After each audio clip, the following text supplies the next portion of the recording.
Hello students. हम reproductive system की बात कर रहे थे। नेक्स्ट वीडियो में आपने जो देखा था कि एक रिप्रोडक्टिव ऑर्गन्स जो है या फीमेल रिप्रोडक्टिव ऑर्गन्स जो है उसका आपने डायग्राम देखा था। ठीक है, उसमें मैंने आपको बताया था कि ह्यूमन जो है उसमें सेक्सुअल रिप्रोडक्शन होता है और क्यों होता है, ये हम उस वीडियो में डिस्कस कर चुके थे।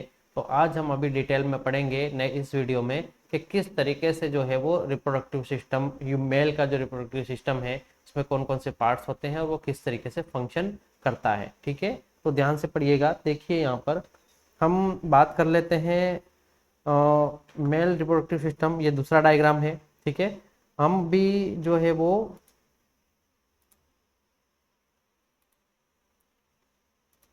मेल रिप्रोडक्टिव सिस्टम की उसी वीडियो के आगे हम बात कर रहे हैं। तो देखिए human reproductive system, class twelfth, class twelfth, chapter number second. आपका कौन सा चैप्टर है? ये सेकेंड चैप्टर है आपका। ठीक है, और इसका नाम है human reproductive system. Human reproductive system जो है वो अभी हम यहाँ पर पढ़ेंगे। तो देखो, आपको सबसे पहले एक लाइन लिखनी है जो मैंने आपको बताई है। Humans are humans are sexually reproducing humans are sexually reproducing and viviparous humans are sexual reproduction and viviparous। sexual reproduction मतलब कि मनुष्य में लैंगिक जनन पाया जाता है या वह लैंगिक जनन से संतति उत्पन्न करते हैं और वो विविपेरस होते हैं। विविपेरस का मतलब है जरायुज। आपने पढ़ा होगा अंडज और जरायुज, मतलब कि ये जो है वो अंडे नहीं देते, ये क्या देते हैं? बच्चे उत्पन्न करते हैं डायरेक्ट। इनके शरीर से क्या निकलते हैं? डेवलपमेंट के बाद में बच्चे जो है वो बेबी का वो है वो क्या होता है? फॉर्मेशन होता है। और आफ्टर डिलीवरी क्या हो जाता है? किसी न किसी बेबी के रूप में वो बाहर आता है। ऐसा नहीं कि एग जो है वो ले कर रहे हैं। ठीक है, तो humans are sexually reproducing and viviparous. मैंने आपको बताया था कि सेक्सुअल रिप्रोडक्शन क्या होता है और कैसे होता है। तो हम बात करते हैं मेल की और दूसरी बात करते हैं हम फीमेल की। ठीक है, मेल में कुछ रिप्रोडक्टिव स्टेम सेल्स होती है। ठीक है, और फीमेल में भी क्या होती हैं? स्टेम सेल्स प्रेजेंट होती हैं। ठीक है, यहाँ पर उनको कह दिया जाता है स्पर्मेटोगोनिया और फीमेल में कह दिया जाता है उसको ऊगोनिया। तो इनसे क्या होता है? इन सेल से आगे जा करके जर्म सेल का फॉर्मेशन होता है। क्या बनती है? जर्म सेल या रिप्रोडक्टिव सेल्स का फॉर्मेशन होता है।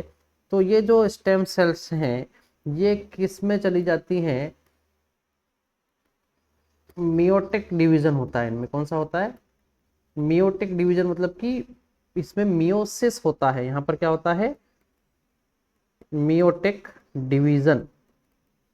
इनमें मियोसिस होता है, मतलब अर्धसूत्री विभाजन होता है। मतलब कि स्टेम सेल्स क्या हो गई? द्विगुणित।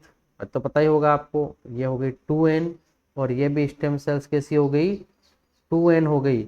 अब जब ये मियोटिक डिवीजन में जाएंगी तो क्या बनाएंगी? आगे जाकर के हैप्लॉइड सेल बनाएंगी। तो यहाँ पर मैं लिख देता हूँ स्पर्मेटोगोनिया और यहाँ पर मैं लिख देता हूँ ऊगोनिया। ठीक है, ये हो गई 2n सेल्स। अब ये आगे जाकर के जब ये क्या बनाएंगी? स्पर्म का फॉर्मेशन करेंगी। ठीक है, और ये किसका फॉर्मेशन करेंगी? तो ये ओवम का फॉर्मेशन करेंगी। ओवा मतलब कि बहुत सारे, ओवम मतलब कि एक। ठीक है, तो हम बात करते हैं जब स्पर्म बनता है तो ये कैसा होता है? हैप्लॉइड फॉर्म में होता है। तो हम इसको क्या कह देते हैं? n नंबर ऑफ क्रोमोसोम इसमें पाए जाएंगे, मतलब कि कितने क्रोमोसोम पाए जाएंगे, n नंबर का मतलब क्या हो गया, कितने क्रोमोसोम पाए जाएंगे, 46 होते हैं, तो कितने होंगे 23 ओवम में होंगे और 23 किस में पाए जाएंगे, स्पर्म में पाए जाएंगे। जब ये दोनों फ्यूज होंगे, जब ये ओवम और स्पर्म दोनों फ्यूज होंगे, तो ये फ्यूज होकर के क्या बनाएंगे, जायगोट का फॉर्मेशन करेंगे। और याद रखिएगा जायगोट हमेशा कैसा होता है, 2n, इन द सेंस इसमें कितने क्रोमोसोम पाए जाएंगे, तो 46, क्योंकि दोनों फ्यूज हो चुके हैं। ठीक है, तो ये हो गया स्पर्म, ये हो गया ओवम, दोनों में क्या है 23 क्रोमोसोम पाए जाएंगे। एक बात हम यहाँ पर और कर लेते हैं कि फॉर्मेशन ऑफ स्पर्म क्या कहलाता है, स्पर्मेटोजेनेसिस। क्या कहलाता है, स्पर्मेटोजेनेसिस। और ओवम का फॉर्मेशन होना कहलाता है oogenesis। जेनेसिस का मतलब जनरेशन या फॉर्मेशन, और ऊ का मतलब ओवम। यहाँ पर स्पर्मेटोजेनेसिस स्पर्म शुक्राणु, और स्पर्म का जनरेशन या फॉर्मेशन कहलाएगा स्पर्मेटोजेनेसिस। तो ये आपको इतना समझ में आया होगा। ठीक है, ये हो गया बहुत सिंपल सा एक डेवलपमेंटल बायोलॉजी का प्रोसेस, जो हम बात कर सकते हैं कि फीमेल और मेल रिप्रोडक्टिव सिस्टम में किस तरीके से जर्म सेल का फॉर्मेशन होता है। तो यहाँ से आपको इस तरीके से पढ़ना है। ठीक है, ऐसा नहीं कि डायरेक्ट डायग्राम पढ़ने लग जाओ, क्या क्या होता है यहाँ से हमको समझना है, और ये चीजें भी आपको लिखनी है अगर आपका क्वेश्चन आता है तो। अब हम नेक्स्ट बात करेंगे, इसका स्क्रीनशॉट ले लीजिएगा। आगे हम बात करते हैं जायगोट क्या होता है। ठीक है, किसकी बात करते हैं हम, जायगोट की बात करते हैं। तो मैं लिख रहा हूं यहाँ पर जायगोट। ठीक है, यहाँ पर लिख देता हूं, this is followed by formation and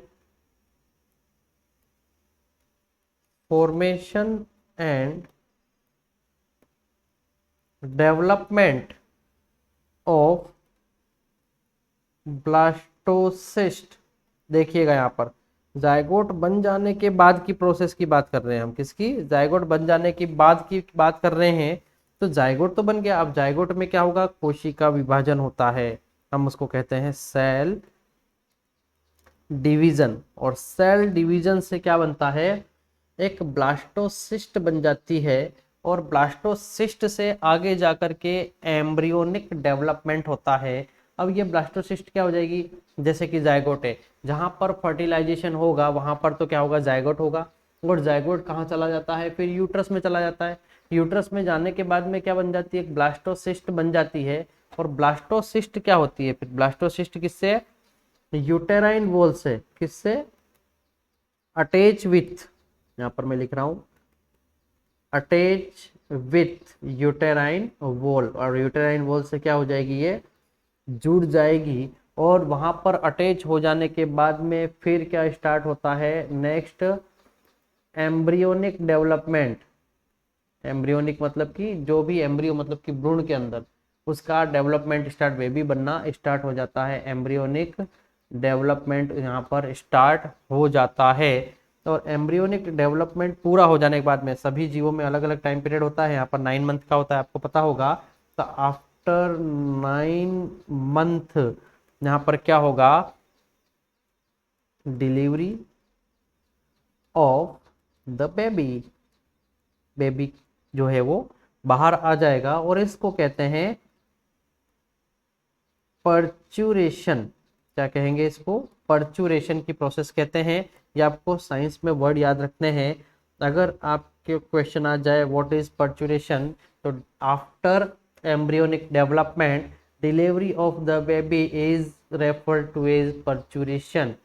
यहाँ पर ब्लास्टोसिस्ट जब यूटेराइन वॉल से अटैच होती है, तो इस प्रोसेस को क्या कहा जाता है, तो इसको कहा जाता है इम्प्लांटेशन। क्या कहा जाता है, इम्प्लांटेशन। व्हाट इज इम्प्लांटेशन, तो blastocyst is attached with uterine wall is known as implantation। ये सभी जो टर्म है मैं आपको बताता जा रहा हूँ, और ये बोल करके भी बता रहा हूँ, तो इनकी डेफिनेशन आप जरूर लिख लीजिएगा। ठीक है, रिमाइंड करके इसको उसके बाद में हम बात करते हैं कि मेल और फीमेल रिप्रोडक्शन में क्या क्या इवेंट्स होते हैं, ठीक है। नेक्स्ट हम बात करेंगे, ये कंटिन्यू आपको स्टेप बाय स्टेप पढ़ा रहा हूँ जो आपकी बुक में है, तो आपको इसको समझना है और इसी तरीके से आपको आगे की तरफ लिखना है। ये समझने के लिए नोट्स जो है वो आपको प्रोवाइड करवा दिए जाएंगे। तो यहाँ पर देखो, जाइगोट बनने के बाद ब्लास्टोसिस्ट बन गया, वो यूटेराइन वॉल से अटैच हो गया जिसको इम्प्लांटेशन बोला। फिर एम्ब्रियोनिक डेवलपमेंट हुआ, 9 मंथ बाद में डिलीवरी होगी, इसको पर्चुरेशन कह दिया गया।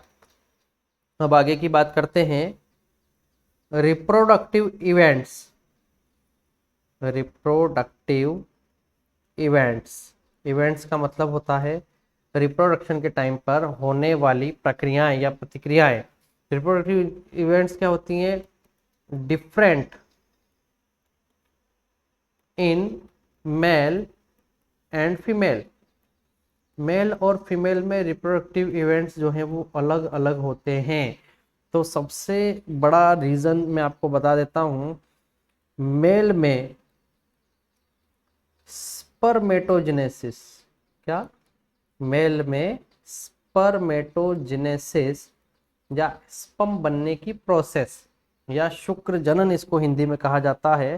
तो स्पर्मेटोजेनेसिस की प्रोसेस लाइफ लॉन्ग चलती है, मतलब कि ओल्ड एज में भी क्या होगा, मेल में स्पर्म बनने की प्रोसेस चलती रहेगी। लेकिन हम यहाँ पर बात करते हैं फीमेल की, तो फीमेल में oogenesis मतलब कि ओवा बनने की प्रोसेस या अंडा बनने की प्रोसेस एक लिमिटेड टाइम तक होती है, लिमिटेड एज तक होती है, और वो एज होती है अराउंड 50 से पहले जो है, या 50 की एज तक ये जो oogenesis की प्रोसेस है वो क्या हो जाती है, बंद हो जाती है। और oogenesis क्यों बंद हो जाती है? क्योंकि यहाँ पर एक साइकिल चलती है, मेंस्ट्रुअल साइकिल।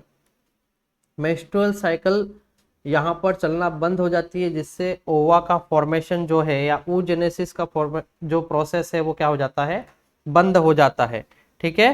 तो ये जो हो गया वो हो गया एक डेवलपमेंट का पार्ट आपके मेल और फीमेल रिप्रोडक्टिव ऑर्गन्स में या ह्यूमन रिप्रोडक्टिव सिस्टम में। अभी तक हमने ओनली डेवलपमेंट का पार्ट पढ़ा है, लेकिन अभी जो है वो मेल रिप्रोडक्टिव पार्ट्स या उसका डायग्राम और फीमेल रिप्रोडक्टिव पार्ट्स और उसका डायग्राम बाकी है। ये क्या हो गया, एक डेवलपमेंट हो गया, एक बेसिक हो गया, जिसको हम समझ सकते हैं कि रिप्रोडक्टिव इवेंट्स अलग अलग क्यों होते हैं मेल और फीमेल में, ठीक है, क्या प्रोसेस होती है, किससे क्या बनता है, किसको क्या कहते हैं, और छोटी छोटी डेफिनेशन जो है वो मैंने आपको यहाँ पर बता दी है।